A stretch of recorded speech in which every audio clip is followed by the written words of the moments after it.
Hello everybody and welcome to your monthly readings by sign. Let's see who is next. Libra. Welcome Libra.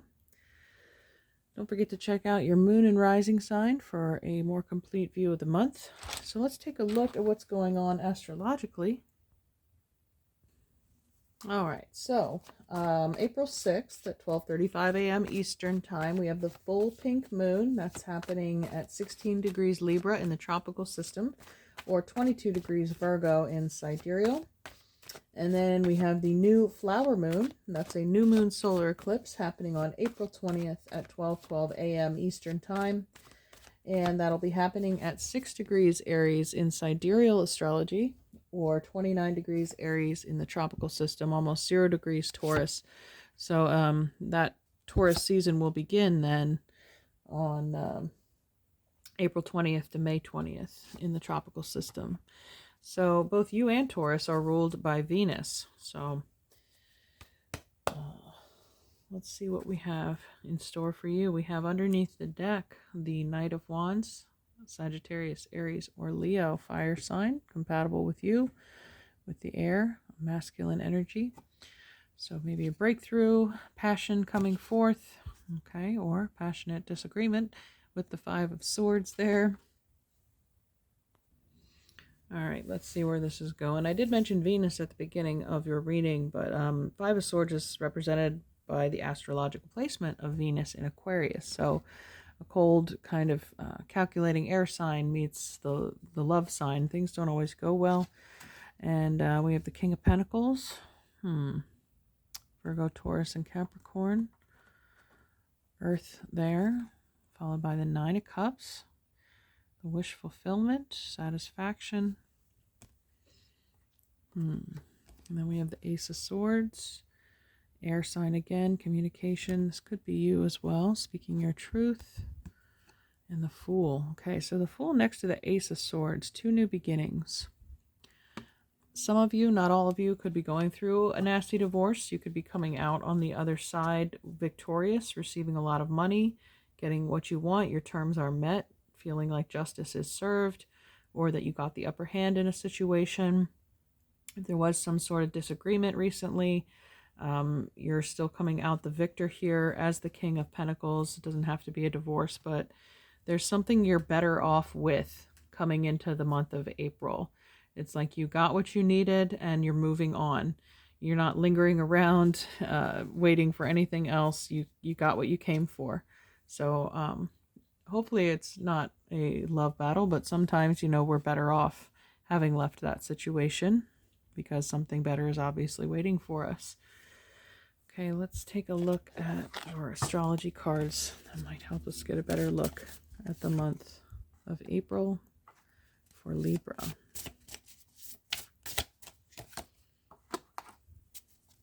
Okay, underneath this deck, Chiron, hurt and heal. All right, so perhaps again, maybe either you did the hurting or somebody did the hurting for you. We have what looks like another sword here in the picture, like that Ace of Swords. It's the truth, like the truth hurts, but it's something that had to be brought to the surface, that had to be said, spoken out, and that's the only way you can kind of remove that sword and start allowing that wound to heal. And next we have the Earth sign. There you go. It could be a Taurus you're dealing with. I feel this does have to center around the heart, the emotions, because of the Venus involvement.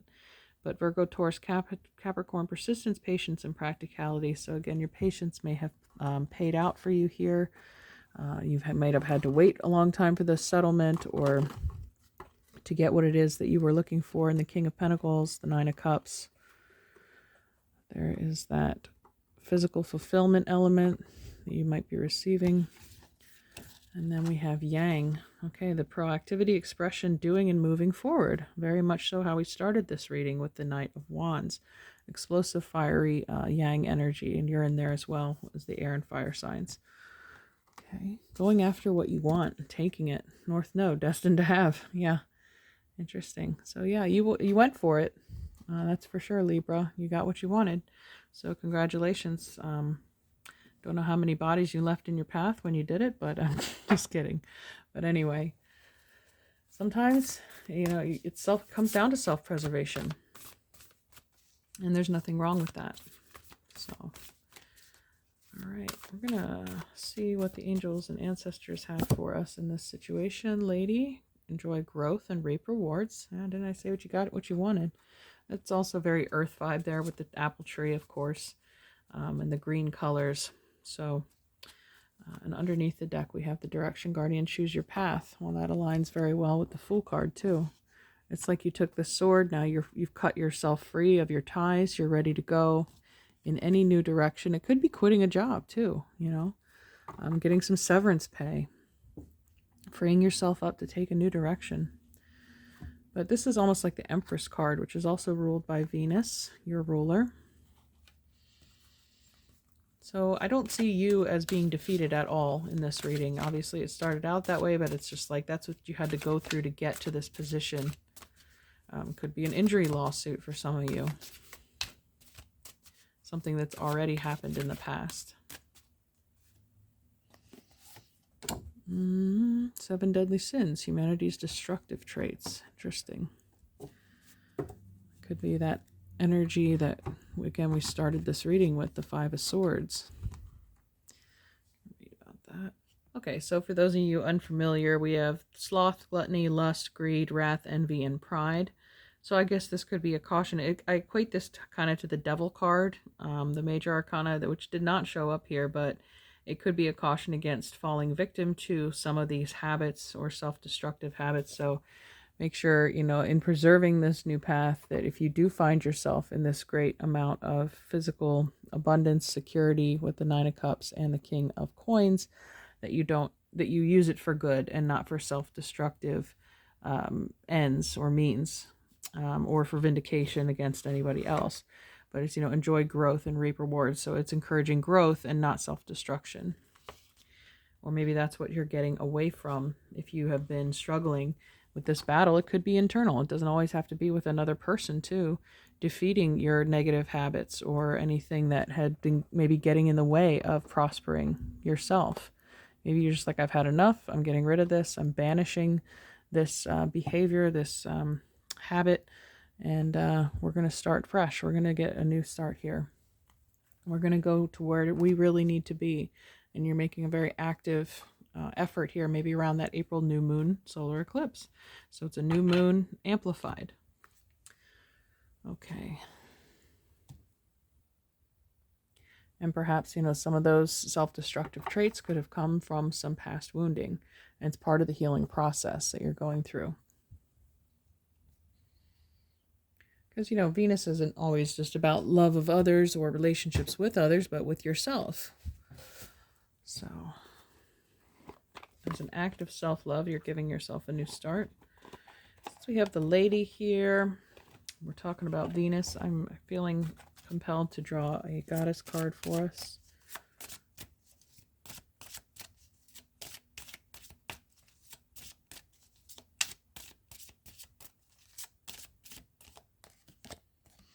Blossoming. Yep. You are just getting started, so have patience with yourself in the process and do not give up. So it is, you know, it is an uphill battle. It's a struggle, but here we have the fruit, right? What do you get before you have apples? You have flowers that get pollinated. So your flowers are just starting to bloom, but this is the direction you're heading.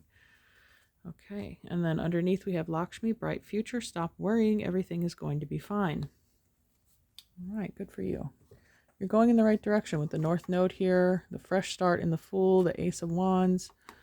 Things are looking up. You're giving yourself truly a new direction, a new path in life with this new season. Alrighty.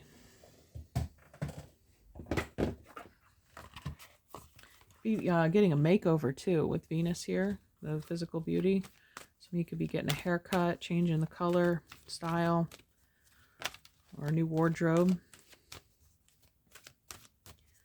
Okay. Whole new you.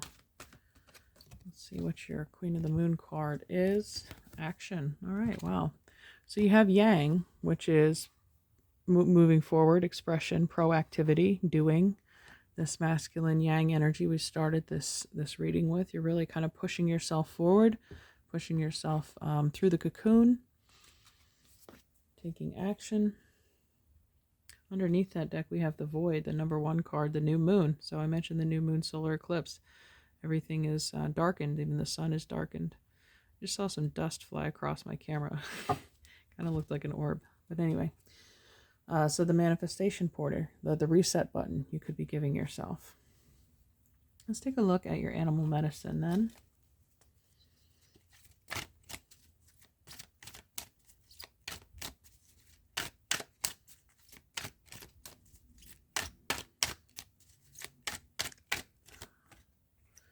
Two. You know, that's funny. Okay. Pisces just got the grouse. If you'd like to hear about that, then perhaps you can go deal with that or read that, because it has to deal with, cycles, and they had a very strong feminine message, whereas you have the yang message. So you could be dealing with a Pisces.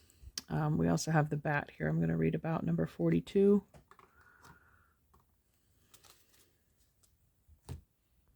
Oh, I love it. The title of this card is Rebirth.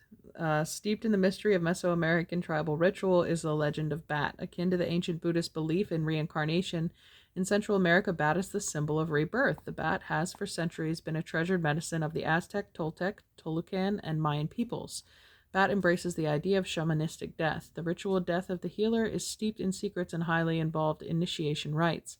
Shaman death is the symbolic death of the infinite to the old ways of life and personal identity. The initiation that brings the right to heal and to be called shaman is necessarily preceded by ritual death. Most of these rituals are brutally hard on the body, mind, and spirit.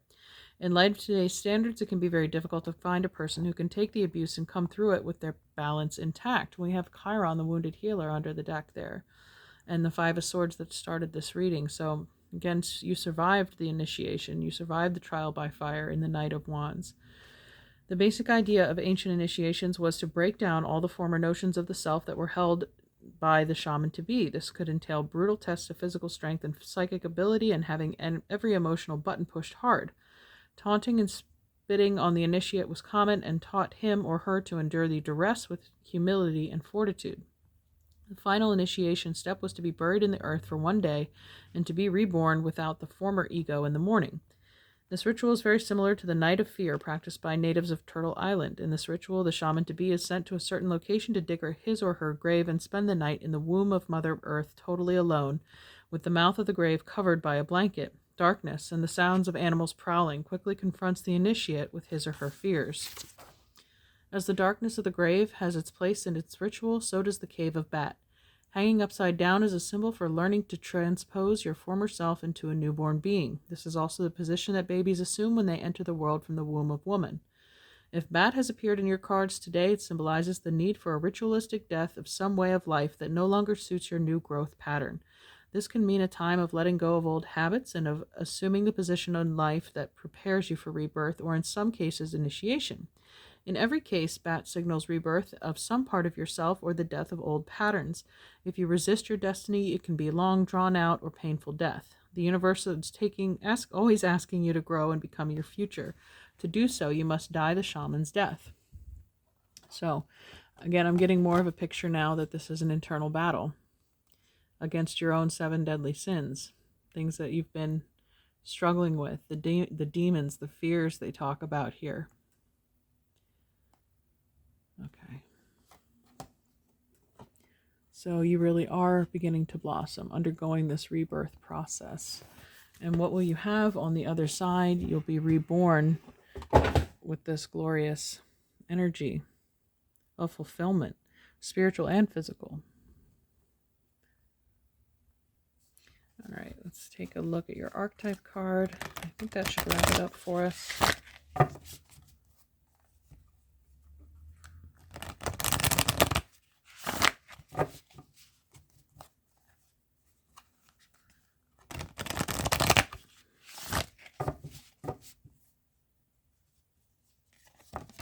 Okay, 2 fell out. The Lover and the Village. 42. Nope, I'm sorry. 17. Dyslexia. There we go. The Lover. Okay, so, and 41 in the Village. So we had 42 at the bat. So 17. This obviously looks like a rebirth too to me in the Lover card, as far as like the ugly duckling turning into the swan. And that's the energy that I get from that card. And the Village has to do, again, either with leaving your comfort zone, which I think has a lot to do with this healing, because we're comfortable in the dark, in our old destructive patterns, and it takes a lot of courage and strength in order to break that circle, to break that cycle of pattern there. But let's read about the Village. All right, the title of the Village card is The Hometown, the Family, the Tribe. The Village presents us with a conundrum. On the one hand, it's the place that feels most like home, the place in which you can always return. Nostalgia and comfort draw us back. On the other hand, it's the very place you must leave in order to grow. Around the village, an unspoken boundary exists, one most villagers do not want you to cross. Though some support you leaving, still you hear whispers of doubt as you venture beyond its borders, leaving them behind. The energy of the village is present anytime we feel restricted by a certain group, community, family, place, or ideology. It may have served us in the past, yet staying within its perimeters will never satiate our thirst for life. Thank the village for all it has provided, knowing that someday you will return. For now, the world awaits. So when light, intimate, rooted, intergenerational, and communal. When dark, small-minded, gossipy, trapped, or restricted. Okay, so returning to the village isn't as important as leaving it. This can be thought of as a completion or an integration of what you learned out in the wild. The village moves with you as it is more of a mindset than a physical place. So again, to me, as it translates to this reading, is that comfort zone, any self-destructive thoughts, nature, habits, toxic environment, just something that you've become accustomed to. It's, again, it combines with the bat, the rebirth card, and the symbolism of the ugly duckling transforming into the swan. It's telling you to, again, take action, move forward. You're growing. You can't grow in this old environment anymore. Okay, get some angel cards for Libra.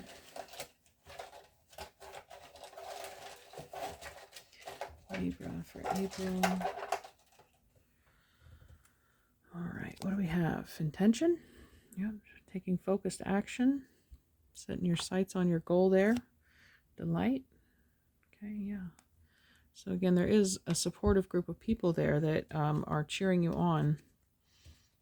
Flexibility. Remain flexible as you grow. I mean, think of a young sapling of a tree. It's very bendable, and the winds are what makes its trunk grow stronger. But it allows itself to be blown around a little bit through the experience there.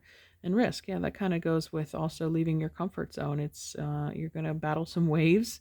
You're going to have to fight through the current or against the current of what you're used to.